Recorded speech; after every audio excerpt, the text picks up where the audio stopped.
This is it, folks. The Sony Xperia X7, a phone that's screaming underdog game changer in a world of flashy flagships and budget beasts. But is this compact, practical mid-ranger really worth your hard-earned cash in 2025? Let's dive in and find out if Sony's latest is a mind-blowing steal or just another phone lost in the crowd. All right, let's kick things off with the design. The Xperia X7 is instantly recognizable as a Sony phone, clean, minimal, and honestly, a bit retro. At 153 by 72 by 8.3 millimeters and just 168 grams, this thing is light and super easy to hold. It's like Sony said, let's make a phone that doesn't feel like a brick in your pocket. I've been tossing in my jacket, and it's so slim and comfy, I barely notice it's there. The back has this rubbery matte finish. Grippy, pleasant, but oh man, it's a dust magnet. I'm constantly wiping off smudges and lint, and it's like, come on, Sony, give me a break. The turquoise color on my unit is understated, but you can also grab it in white or charcoal black if you want a bit more pop. Gorilla Glass Victus 2 protects the front, and with IP65 per IP68 water and dust resistance, this phone could survive a splash or two. I accidentally spilled coffee near it the other day, and it just shrugged it off like a champ. But those bezels? Yeah, they're chunky. It gives off 2019 vibes in a 2025 world where everyone's chasing edge-to-edge displays. Some of you might dig the retro charm, but others might go, Sony, why so old school? Still, the flat sides, side-mounted fingerprint reader, and that dedicated camera shutter button, love it or hate it, make this phone feel uniquely Sony. Oh, and the 3.5 millimeters headphone jack, still here. Huge win for wired audio fans like me who got a dusty pair of earbuds they refuse to retire. Now, let's talk about the display. Sony's made a big change this year, ditching the super tall 21:9 aspect ratio for a more standard 19.5:9 on a 6.1-inch OLED. I know, some of you love that cinematic vibe for watching movies or scrolling less on social media. I get it. I used to marathon shows on my old Xperia and loved how much I could see without scrolling. But honestly, this new ratio feels more practical. Videos in 16:9 look bigger, and it's less awkward for gaming or typing. The Full HD Plus resolution is sharp enough at 422 ppi, and Sony's Luminous tech makes colors pop with 100% DCI P3 coverage. Brightness, though, it's just okay. 676 nits manually, up to 1064 nits in auto mode. I took it outside on a sunny day, and it was usable but not exactly dazzling. Compared to, say, the Samsung Galaxy A56's brighter AMOLED, it's a bit behind. Big win. The 120Hz refresh rate. Finally, Sony. Scrolling feels buttery smooth, but the software is a bit clunky. It sticks to 120Hz too often, even for static content, which can drain the battery, and weirdly drops to 60Hz for games unless you dig into developer options to fix it. Why, Sony? Why make it so complicated? Still, for a mid-ranger, this display gets the job done for Netflix binges or casual gaming. Under the hood, the Xperia X7 rocks Qualcomm Snapdragon 6 Gen 3 with 8GB of RAM and 128GB of storage, expandable via microSD. This chip's a modest step up from last year's 6 Gen 1, and in daily use, it's snappy enough. I've been jumping between Chrome, YouTube, and some light gaming like Asphalt 9, and it handles multitasking without breaking a sweat. No lag, no overheating, just solid, reliable performance. Benchmarks? It's not topping charts. Compared to something like the Poco F7, which has more raw power for the same price, the Xperia feels a bit tame. But for most people, checking emails, scrolling X, or streaming, this chip's plenty. Plus, Sony's cooling keeps things chill even during long sessions.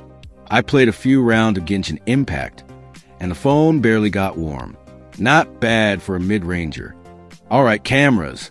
Let's see what Sony's cooking. The Xperia X7 steps up with a 50-megapixel main sensor with OIS and a 13-megapixel ultra-wide, plus an 8-megapixel selfie cam. On paper, this sounds promising, especially with that big 1/1.56 main sensor. In daylight, the main camera delivers decent shots, good colors, solid contrast, but a bit noisy when you zoom in. Portraits are okay, but the background blur can get wonky with busy scenes. I snapped a pic of my friend, and the edge detection was a little iffy around his fur. The ultra-wide, honestly, it's a letdown. Colors are fine, but details are soft and dynamic range is weak. Shadows get crushed, highlights blow out. I tried shooting a cityscape, and it just didn't pop like the main camera. Selfies are serviceable, but nothing special. The 8-megapixel sensor struggles in low light, and there's no autofocus, so you've got to nail the distance. Low light performance on the main camera is solid for price. Good exposure, decent detail, but light sources like street lamps get blown out. The night mode kicks in automatically, which is cool, but there's no manual toggle, which feels like a miss. Video's alright. 4K at 30 frames per second on the main cam looks good, with decent stabilization, but the ultra-wide's 1080p footage is blurry and dark. If you're a casual shooter, the setup's fine, but don't expect to outshine something like the Vivo V60's more versatile cameras. The 5,000 mAh battery is an Xperia staple, and it's reliable. I got through a full day of heavy use, streaming, social media, some gaming, with about 20% left by bedtime. Compared to last year's 10.6, it's about the same, maybe a touch worse with that 120Hz refresh. Turning it down to 60Hz stretched my browsing time by about 10%, so keep that in mind. Charging though? Oof, it's slow. With a 30 watts PD charger, you're looking at nearly 2 hours for a full charge. In a world where the Poco F7's 90 watts charging smokes that Sony's lagging behind. There are some neat battery care features, like limiting charge to 80% or scheduling full charges, which I love for keeping the battery healthy long term. But man, I wish Sony would step up the speed game. The Xperia 10.7 ships with Android 15 and Sony super clean near stock UI. It's so minimal. You don't even get all the Google apps pre-installed. You pick what you want during setup. I love how uncluttered it feels. It's like a breath of fresh air compared to some bloated Android skins. Side sensor's a cool touch, a side handle for quick app shortcuts, but it's not enabled by default, so you might miss it. Sony's promising for major OS updates and 6 years of security patches, which is fantastic for a mid-ranger. That means this phone could stay fresh until 2031. Not many in this price range can match that longevity, so props to Sony for stepping up. Now the big question, is the Xperia 10.7 worth your money? In the EU, it's priced at €449, and in the UK, it's £399 for the lone 8GB per 128GB model. I checked around, and online, you can snag it for as low as €420 on platforms like Amazon or Sony's official store during promos. Offline, I found deals at retailers like Kai's in the UK for around £380 with trade-in offers, or €430 at Media Market in Europe with a free case thrown in. Compared to launch, these are solid discounts, but it's still not the cheapest mid-ranger out there. Let's stack it up. The Samsung Galaxy A56, at a similar €450, offers a brighter 6.7-inch AMOLED and faster 45 watts charging.